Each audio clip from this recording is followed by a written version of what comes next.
اب اس موقع پہ یہ بھی سنیے کہ ایک حضور کی ولادت ہے، ولادت باسعادت، ایک حضور کا بطور نبی کے اعلان کرنا،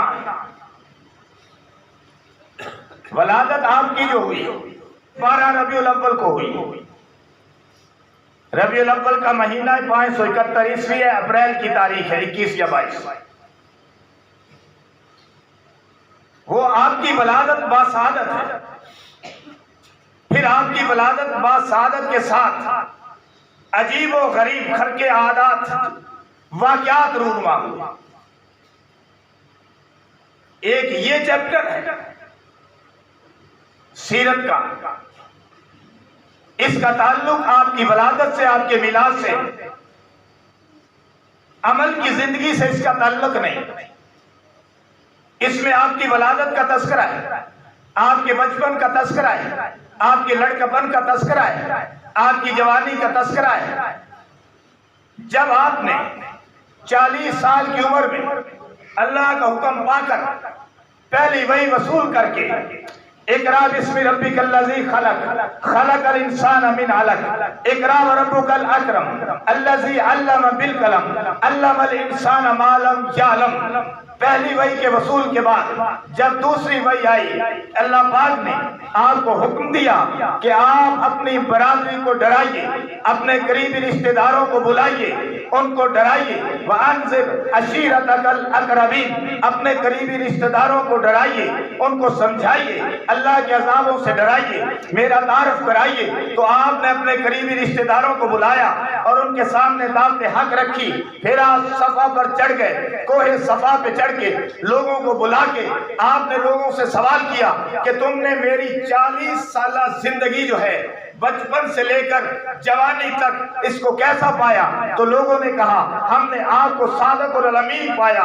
حضور علیہ السلام نے فرمایا اچھا یہ بات ہے تو پھر یہ بتاؤ کہ میں جو کہوں میری بات کا یقین کرو گے؟ انہوں نے کہا کیوں نہیں کریں گے، آپ ہمیشہ سچ بولتے ہیں، آپ امانت دار ہیں، ہمیں آپ پر یقین ہے۔ حضور علیہ السلام نے ارشاد فرمایا اگر میں یہ کہوں کہ اس پہاڑی کے پیچھے سے ایک لشکر ہے جو تم پر ابھی حملہ آور ہونے کو تیار ہو تو کیا مان لو گے؟ انہوں نے کہا بالکل مانیں گے۔ حضور علیہ السلام نے اس سوال کے بعد پھر ان سے کہا کہ پھر یہ بات مان لو کہ اللہ نے مجھ پر وحی نازل کر دی ہے اور میں اس کا نبی ہوں اور آخری نبی ہوں، لہذا میرا کلمہ لا الہ الا اللہ محمد الرسول اللہ پڑھ لو، تفلحو، کامیاب ہو جاؤ۔ بچپن گزرا، لڑکپن گزرا، جوانی گزری، 40 سال کی عمر ہو گئی۔ 40 سال کی عمر میں وحی آئی، اللہ کا پیغام سب سے پہلے آپ نے دنیا والوں کے سامنے اس وقت رکھا جب آپ کی عمر 40 سال ہو گئی اور اللہ کا حکم جب نازل ہو گیا، جب آپ پر پہلی وحی آئی، پھر اللہ نے آپ صلی اللہ علیہ وسلم نے لوگوں کے سامنے اللہ کا پیغام رکھا۔ ایک وہ زندگی ہے، ایک یہ زندگی ہے۔ عملی زندگی کا حقیقت میں آغاز اب ہوتا ہے جب آپ پر وحی نازل ہوئی، جب آپ دنیا والوں کی طرف مبعوث ہوئے۔ ہاں یہ بات ہے کہ اگر آپ کے بچپن کی بات کریں تو وہ بھی اعلیٰ، اگر لڑکپن کی بات کریں تو وہ بھی اعلیٰ، اگر جوانی کی بات کریں تو وہ بھی اعلیٰ۔ ان کے واقعات اعلیٰ ہے، عمدہ ہے، بیان کرنے میں بھی کمال ہے کہ ایک ایک واقعہ کے اندر رحمت چھپی ہوئی ہے، برکت چھپی ہوئی ہے اور دین کا آغاز ہے، گویا نجات دہندہ کائنات کا تشریف لا چکا ہے۔ لیکن عملی زندگی شروع ہوتی ہے اس وقت سے جب آپ نے لوگوں کے سامنے دین کو رکھا، جب آپ نے دین کو رکھا۔ اس لیے میلاد منایا جاتا ہے اور سیرت اپنائی جاتی ہے۔ اب ہم میلاد مناتے ہیں، ایک طرف میلاد کا منانا ہے ایک طرف سیرت کا اپنانا ہے، ایک طرف میلاد کا منانا ہے، ایک طرف سنت کو اپنانا ہے، ایک طرف میلاد کا منانا ہے، ایک طرف حدیث کو اپنانا ہے، ایک طرف میلاد کا منانا ہے، ایک طرف آپ کے قرآن کو اپنانا ہے، ایک طرف میلاد کا منانا ہے، دوسری طرف آپ کے اسوہ حسنہ کو اپنانا ہے، ایک طرف میلاد کا منانا ہے، دوسری طرف اطیع اللہ و اطیع الرسول کے حکم کو اپنانا ہے۔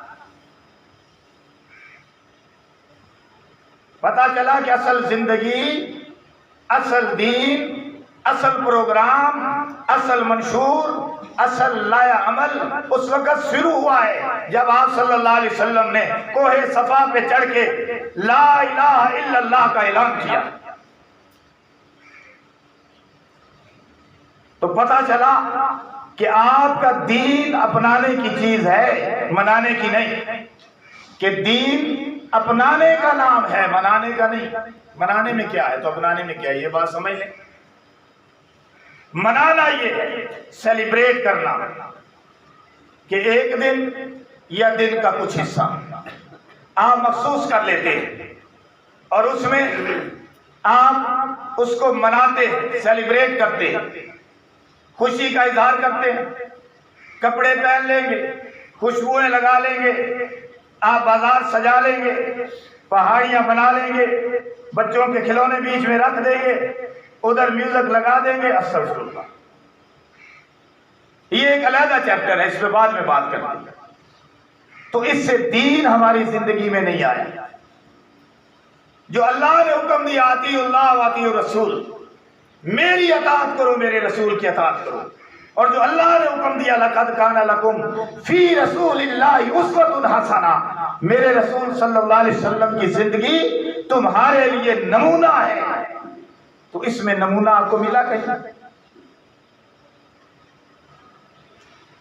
صحابہ اکرام نے ایسا نہیں کیا، پہاڑیاں نہیں بنائی، کھلونے تو اس وقت یہ ہوتے ہی نہیں تھے، اور بازاروں کو نہیں سجایا۔ ہاں اس دن یہ ہو سکتا ہے کہ سب مسلمان مل جائیں، سنی بریلوی وہابی ملے، بیٹھ جائیں، سیرت کا پروگرام جلسہ منعقد کریں، حضور علیہ السلام کی سنت کی بات کریں، سیرت کی بات کریں، اسوہ کی بات کریں، ولادت کی بات کریں، میلاد کی بات کریں، برکات کی بات کریں، انوارات کی بات کریں، رحمت کی بات کریں، تو یہ ٹھیک ہے، بجائے اس کے کہ ہم ایک دوسرے کی ٹانگ کھینچتے رہیں اور اس بات پہ صرف خاموش رہیں کہ ہم تو سنی ہیں، اس بات پہ خاموش خوش ہو جائیں کہ ہم تو وہابی ہیں، اس بات پہ خاموش ہو جائیں کہ ہم تو دیوبندی ہیں۔ میں کبھی کبھی یہ سوچتا ہوں کہ یار علماء کرام کو سب کو نظر آتی ہے جو غلط بات ہوتی ہے، سب کو نظر آتی ہے۔ میں اس طرف نکلا گلی میں تو کیا دیکھتا ہوں کہ وہاں پہ بڑی روشنیاں کی ہوئی ہیں ایک گلی میں، اور وہاں کچھ پتھر رکھ کے پہاڑی سی بنا دی گئی ہے، اور پھر اس کو جو ہے وہ ارد گرد سے کور کر لیا گیا ہے، اور پھر جناب وہاں پہ یقین مانے کہ پورے محلے کے کھلونے بچوں کے، بھالو اور یہ پتہ نہیں کیا کیا ہوتے ہیں، اونٹ کی شکل اور یہ جناب گھوڑے کی شکل اور یہ وہ جو بھی بچوں کے کھلونے ہوتے ہیں، عام طور پر سب کھلونے وہاں رکھے، راستے بنائے۔ اچھا مجھے یہ آپ بتائیں کہ وہ جو کھلونے ہیں، وہ جو بھالو کی شکل ہے یا گھوڑے کی شکل ہے یا اونٹنی کی شکل ہے یا جناب یہ استغفر اللہ پتہ نہیں کیا کیا وہ وہاں رکھ دیتے ہیں، ہاں جی مجھے یہ بتائیں کہ وہاں گڈیاں موٹریں وہ جو ہیں، یہ کیا ہے، یہ کیسے ہے؟ کچھ سمجھ آتی ہے اس بات کہ یہ دین ہے؟ کیا ہمارے رسول نے ہمیں یہ بتایا ہے؟ کیا صحابہ نے بتایا ہے؟ ولیوں نے بتایا ہے؟ کس نے کہا ہے یہ کس نے کہا ہے یہ کرنا؟ کیک کاٹنا، اب اس دن جو ہے وہ سالگرہ کا کیک کاٹنا، بہت سارے علماء کہتے ہیں بھی تم اپنی سالگرہ مناتے ہو تو حضور کی سالگرہ کو کیوں نہیں مناتے، اس میں کیوں نہیں کاٹتے؟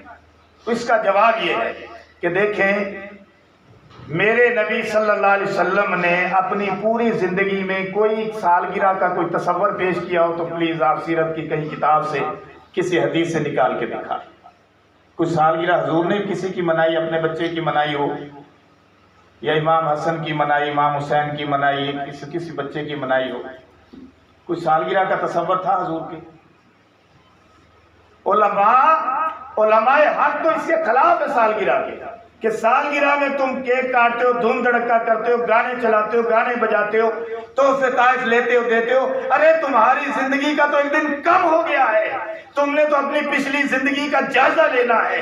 جو بے عملی ہو گئی اس میں توبہ کرنی ہے، جو نیکی کا کام ہو گیا اس میں شکر ادا کرنا ہے، اور آئندہ زندگی کو سنوارنا ہے۔ تمہارا تو ایک دن کم ہو گیا ہے، تم خوشی منا رہے ہو۔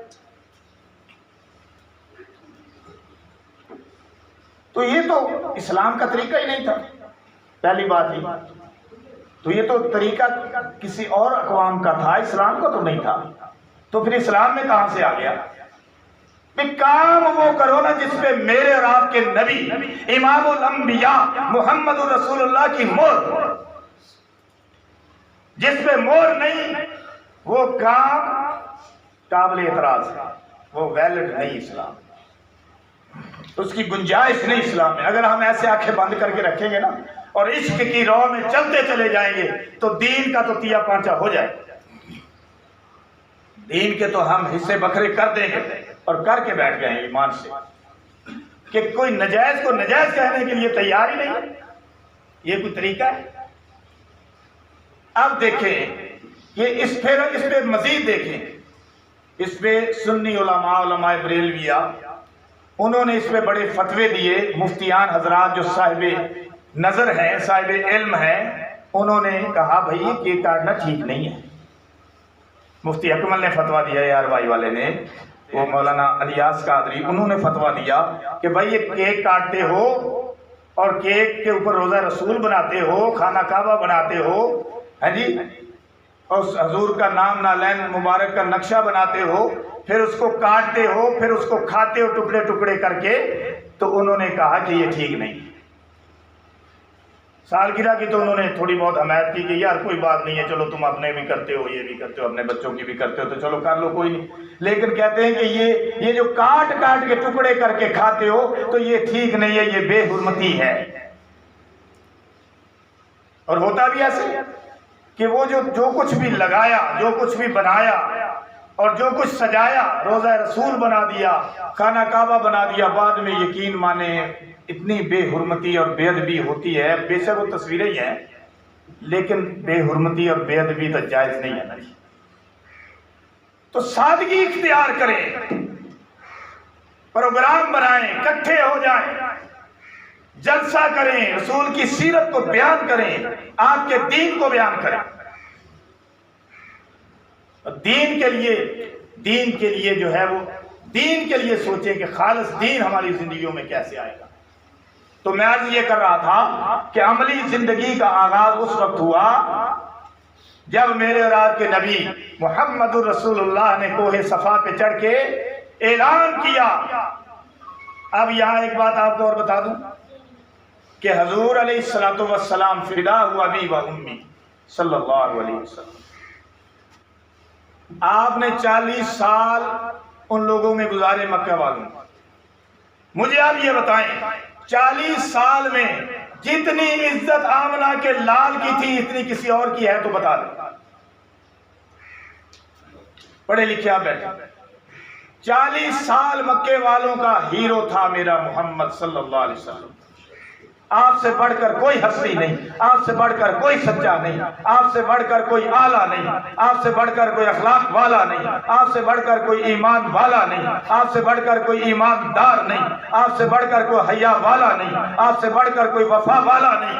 40 سال میں آپ سے بڑھ کر مکہ والوں کی آنکھ کا تارا آپ سے بڑھ کر کوئی نہیں۔ ارے اس سے زیادہ کیا ہوگا کہ جوان بچیوں کو حضور کے گھر میں ٹھہرا کے جاتے تھے بطور امانت۔ لیکن جب 40 سال پورے ہوئے اللہ کا حکم آ گیا آپ بعثت کے لیے آپ کو تیار ہونے کا، اور بطور نبی کے آپ کو مبعوث فرما دیا گیا، اعلان فرما دیا گیا۔ نبی تو آپ عالم ارواح سے ہی تھے نا، لیکن اعلان ہوا نا جب آپ کی عمر 40 سال کی ہوئی ہے، تو جب آپ سے اعلان کروایا نا تو وہی بندے وہی ابو لہب جس نے صوبیہ کو لونڈی کو آزاد کر دیا تھا حضور کی پیدائش پر، اس بدبخت نے زمین سے پتھر اٹھایا، میرے اور آپ کے نبی امام الانبیاء کی پیشانی میں مارا۔ جب آپ نے لا الہ الا اللہ کی بات کی تو اس وقت ابو لہب کو غصہ آیا اور پہلا پتھر ابو لہب نے میرے اور آپ کے نبی کی پیشانی میں مارا۔ پتا چلا کہ پروگرام تو اب شروع ہوا ہے جس سے مشرکین مکہ کی ساتھ محاذ آرائی ہوگی، دشمنی پڑی ہے، کام تو اب شروع ہوا ہے۔ وہ پہلے تو آپ کی برکت ہے، رحمت ہے، محبت ہے، ایک زندگی ہے بڑی پیاری پاکیزہ زندگی ہے 40 سال تک، لیکن جب نبوت کا اعلان ہوا ہے، جب آپ کی زبان سے دین کا اعلان ہوا ہے، جب توحید کا اعلان ہوا ہے، جب رسالت کا اعلان ہوا ہے، پھر وہی لوگ جو سجن تھے دشمن بن گئے، وہی لوگ جو آپ کی تعریفیں کرنے والے تھے وہ آپ کے خلاف ہو گئے، وہی لوگ جو آپ کی امانت اور امانت داری اور صادق الامینی کے دم بھرنے والے تھے وہ آپ کے خلاف ہو گئے۔ میری ان باتوں کو مثبت لینا ہے آپ، میں ایسی باتیں کام کرتا ہوں لیکن میرا فرض ہے کہ میں حقیقت آپ کے سامنے رکھوں، کیونکہ اللہ نے مجھے جو علم دیا ہے اس کی روشنی میں آپ تک بات پہنچانا ضروری ہے۔ اللہ پاک مجھے رات کو عمل کی توفیق عطا فرمائے۔